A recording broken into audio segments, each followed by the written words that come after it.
27 से 30 साल के बीच में डॉक्टर जी 1919 में डॉक्टर BS मुंजे, श्री नीलकंठ राव उधोजी, मोरू भाऊ अभ्यंकर आदि द्वारा खोली गई राष्ट्रीय मंडल से जुड़ गए, जो कांग्रेस की नीतियों से जुड़ गए, जो कांग्रेस की नीतियों का समर्थन करती थी। इस स्थापना 1907 में की गई थी। डॉक्टर जी इस साल भी श्री बोबडे, श्री विश्वनाथ राव केलकर आदि के साथ मिलकर नागपुर यूनियन नाम की राजनीतिक संस्था की स्थापना की, जो पूर्ण स्वतंत्रता का प्रतिपादन करती थी। इसी साल डॉक्टर जी को राष्ट्रीय मंडल द्वारा चलाए गए संकल्प नामक पत्रिका का संगठक भी नियुक्त किया गया।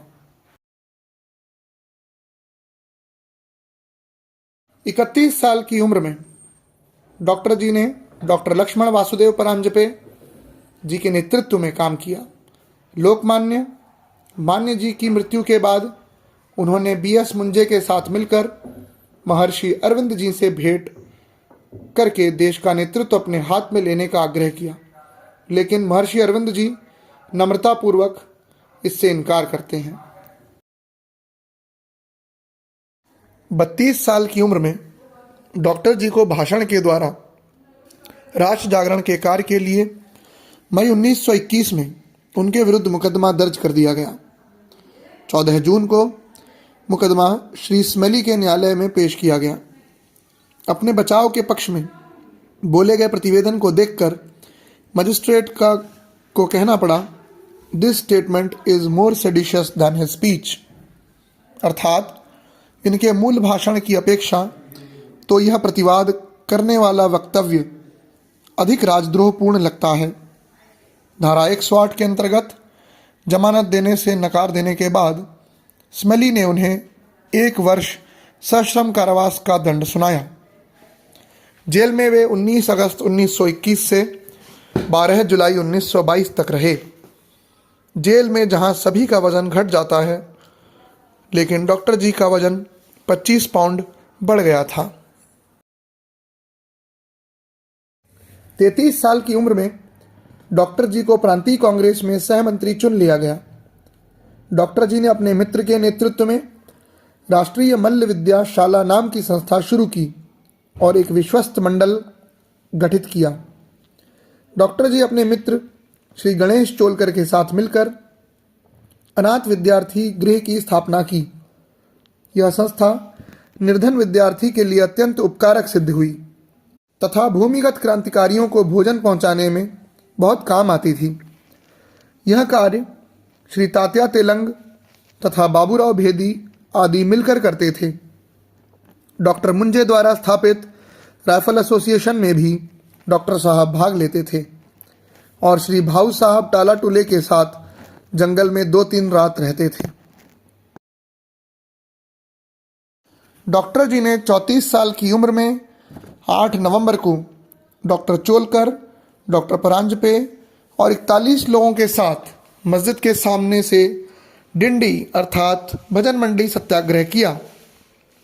राजा लक्ष्मण राव भोसले तथा सर गंगाधर राव चिटनिस सत्याग्रह में सम्मिलित न हो डिंडी के पीछे पीछे चल रहे थे। राजा लक्ष्मण राव भोसले, सरदार तात्या साहेब गुजर, गंगाधर राव चिटनिस, डॉक्टर मुंजे तथा डॉक्टर हेडगेवार जी की एक समिति हिंदुओं के अधिकारों की रक्षा करने के लिए नियुक्त की गई। डॉक्टर हेडगेवार उस समिति के मंत्री थे। वीर सावरकर जी का युग प्रवर्तक ग्रंथ हिंदुत्व इस समय समाज को पढ़ने के लिए मिला। डॉक्टर जी को इसमें तर्कशुद्ध, निश्चयात्मक तथा आग्रहपूर्वक हिंदुओं का प्रतिपादन देखकर अत्यंत आनंद हुआ। देशबंधु चितरंजन दास जी ने 6 महीने तक मुसलमान के इतिहास और उनके कानून का अध्ययन किया और मुस्लिम एकता, समन्वय और व्यवहार के बारे में लाला लाजपत राय जी को बताया। डॉक्टर जी के 36वें वर्ष में वर्षों के चिंतन और मंथन से उनके मन में संघ की कल्पना निश्चित हो चुकी थी। इस विचार को व्यवहार में लाना था। तदनुसार उन्होंने 25 सितंबर दशहरा वाले दिन अपने 15 से 20 मित्रों के साथ बैठक में कहा, हम लोग आज से संघ शुरू कर रहे हैं। इस बैठक में श्री भावजी कावरे, श्री अन्ना सोहनी, श्री विश्वनाथ राव केलकर, श्री बालाजी उधार, श्री बापूराव भेदी आदि शामिल थे। कार्यक्रम के बारे में उन्होंने सिर्फ इतना कहा कि हम सब शारीरिक, सैनिक तथा राजकीय शिक्षा लें और दूसरों को दें। संघ के बीज रूप में हिंदू राष्ट्र के पुनरुत्थान की डॉक्टर जी के मन में महत्वाकांक्षा और उनके चारित्रपूर्ण, ध्येयनिष्ठ और सेवामय जीवन है। जब डॉक्टर जी 37 साल के हुए तब संघ का नामकरण किया गया और नाम रखा गया राष्ट्रीय स्वयंसेवक संघ। सभा में 3 नाम प्रस्तावित हुए, राष्ट्रीय स्वयंसेवक संघ, दूसरा जरीपट्टिका और तीसरा भारतोद्धारक मंडल। सावलापुरकर जी ने राष्ट्रीय स्वयंसेवक संघ नाम क्यों होना चाहिए, इस पर आधा घंटा बोला। इस पर डॉक्टर जी बहुत खुश हुए और सबके सामने शाबाशी दी। प्रारंभ में संघ ने उसी वेश को स्वीकार किया जो कि कांग्रेस अधिवेशन के समय डॉक्टर परांजपे तथा डॉक्टर हेडगेवार के नेतृत्व में बनाए गए भारत सेवक समाज के स्वयंसेवकों का था। खाकी निकर, खाकी कमीज तथा 2 बटनों की खाकी टोपी। 28 मई 1926 को संघ में श्री अन्ना सोहनी जी के नेतृत्व में लाठी की शिक्षा प्रारंभ हुई। संघ का पहला वार्षिक उत्सव डॉक्टर जी के घर पर मनाया गया।